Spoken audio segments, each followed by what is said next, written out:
വയനാട്ടിൽ നിന്ന് ആര് ചർച്ചയിൽ പങ്കെടുക്കണം, വയനാട്ടിലെ ജനങ്ങളെ ചർച്ചയിൽ പങ്കെടുപ്പിക്കേണ്ടതുണ്ടോ എന്നൊന്നുമല്ല മൗലികമായ വിഷയം.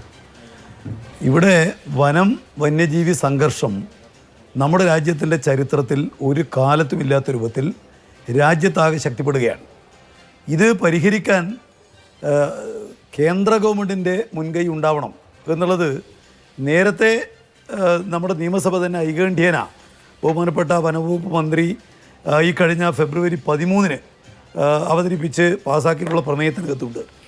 ഏറ്റവും പ്രധാനപ്പെട്ട കാര്യം, ഇവിടെ ഇപ്പോൾ സാധാരണഗതിയിൽ നമ്മുടെ ക്രിമിനൽ പ്രൊസീജിയർ അനുസരിച്ച് പ്രാണരക്ഷാർത്ഥം ഒരാളെ കൊന്നുകഴിഞ്ഞാൽ അത് സാധാരണഗതിയിലുള്ള കൊലപാതകമായിട്ട് പരിഗണിക്കുന്നില്ല, ബോധപൂർവമായ നരഹത്യയായിട്ട് പരിഗണിക്കാറില്ല. എന്നാൽ ഇവിടെ ഒരു വന്യജീവി ഒരു മനുഷ്യനെയോ അല്ലെങ്കിൽ മനുഷ്യരുടെ കൂട്ടത്തെയോ ആക്രമിക്കാൻ വേണ്ടി വന്നാൽ അതിനെ കൊല്ലുന്നത് നിയമവിരുദ്ധമാണ് എന്നുള്ളതാണ് നിലവിലുള്ള വനം വന്യജീവി സംരക്ഷണ നിയമത്തിനകത്തുള്ള ഉള്ളടക്കം. ഇതിന് ഗൗരവമായ നിലക്കുള്ള മാറ്റം ഉണ്ടാവണം എന്നുള്ളത് ഇന്ത്യയിലുള്ള കർഷക പ്രസ്ഥാനങ്ങളെല്ലാം കഴിഞ്ഞ കുറേ കാലമായിട്ട് ആവശ്യപ്പെട്ടുകൊണ്ടിരിക്കുന്നതാണ്.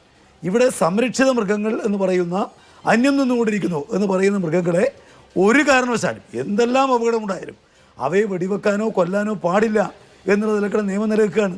യഥാർത്ഥത്തിൽ ഇപ്പോൾ ലോകത്തെ പല രാജ്യങ്ങൾ പരിശോധിക്കുമ്പോൾ അവിടെയൊക്കെ വന്യമൃഗങ്ങൾ ഒരു പരിധിക്കപ്പുറം ജനസംഖ്യ വർദ്ധിച്ചാൽ നിശ്ചിത കാലയളവിലേക്ക് അതിനെ കള്ളിങ് നടത്താൻ നിയമമുണ്ട്.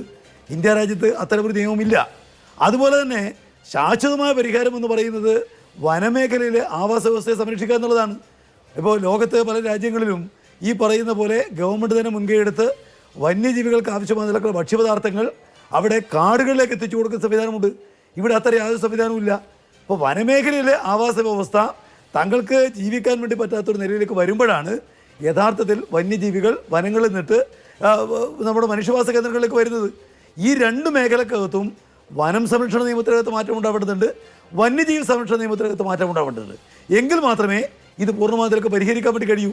ഇപ്പം തന്നെ കഴിഞ്ഞ ഫെബ്രുവരി 24 പാസ്സാക്കിയ പ്രമേയത്തിൽ ഇവിടെ പന്നികളെ ക്ഷുദ്രജീവിയായി പ്രഖ്യാപിക്കണമെന്ന് ഐകണ്ഠ്യേന കേരള നിയമസഭ ആവശ്യപ്പെട്ടിരിക്കുന്നു.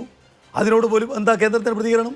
നേരത്തെ ഈ വിഷയം സംബന്ധിച്ചിടത്തോളം ഒരു നിയമം പാസ്സാക്കിയപ്പോൾ ഈ നിയമം വനം വന്യജീവി നിയമത്തെ ലംഘിക്കുന്നില്ലേ എന്നുള്ളതിലേക്കുള്ള ചോദ്യമാണ് കേന്ദ്ര വനവകുപ്പ് ഉന്നയിച്ചത്. എന്ന് പറഞ്ഞാൽ ഇവിടെ കാലോചിതമായ മാറ്റങ്ങൾ ഇപ്പോൾ ആ നിയമത്തിനകത്ത് പറഞ്ഞിട്ടുണ്ട്, ഈ പാസ്സാക്കിയ പ്രമേയത്തിലും അക്കാര്യം ആവശ്യപ്പെട്ടിട്ടുണ്ട്. കാലോചിതമായ പരിഷ്കാരം മനുഷ്യജീവന് വില കൊടുത്തുകൊണ്ട് നിർബന്ധമായിട്ടും ഉണ്ടാവേണ്ടതുണ്ട്.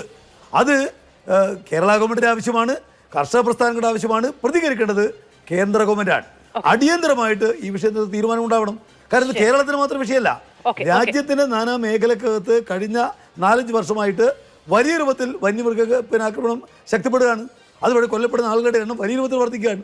അതുകൊണ്ട് അടിയന്തരമായിട്ടും ഈ വിഷയത്തിനകത്ത് ഇനിയും ആളുകളുടെ ജീവന് വേണ്ടി ഒരു വന്യമൃഗത്തെ കൊല ചെയ്യുകയാണെങ്കിൽ പോലും അത് ക്രിമിനൽ കുറ്റമാണ് നമ്മുടെ നിയമം അനുശാസിക്കുന്ന രീതി അനുസരിച്ച് എന്നുള്ളത് മാഷ് പറഞ്ഞു വെക്കുകയാണ്.